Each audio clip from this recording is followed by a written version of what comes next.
দেখতে দেখতে বিজয়া দশমী এসে গেল, অর্থাৎ দুর্গাপুজোর শেষ দিন। বৃষ্টি মাথায় নিয়ে চোখের জলে উমা বিদায়। এবছর মায়ের আগমন ছিল গজে বা হাতিতে। গজে আগমন হলে মর্তলোক সুখ শান্তি ও সমৃদ্ধিতে ভরে ওঠে, আর দেবী দুর্গার গমন হলো দোলায় বা পালকিতে।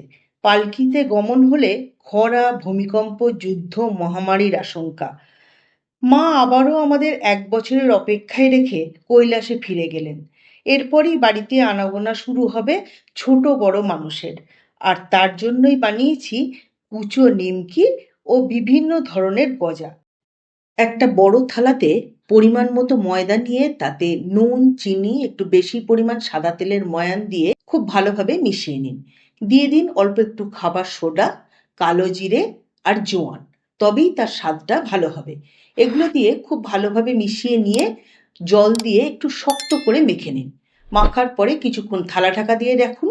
এবার লেচি কেটে বড় করে বেলে নিয়ে কিছুটা পরিমাণ কুচো নিমকির জন্য কাটুন, আর বাকিটা আঙুলে গজা এবং জিভে গজার জন্য কেটে রাখুন।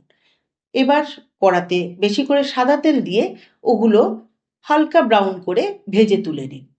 কুচো নিমকি তো তৈরি হয়েই গেল, আর গজার জন্য ওই ঘন রসে ভালোভাবে মাখিয়ে নিয়ে তুলে নিলেই তৈরি হয়ে গেল আঙুলে গজা এবং জিভে গজা। সম্পূর্ণ ভিডিওটি আমার ইউটিউব চ্যানেলে দেয়া আছে, দেখার অনুরোধ রইল। সকলকে বিজয়ার শুভেচ্ছা জানাই।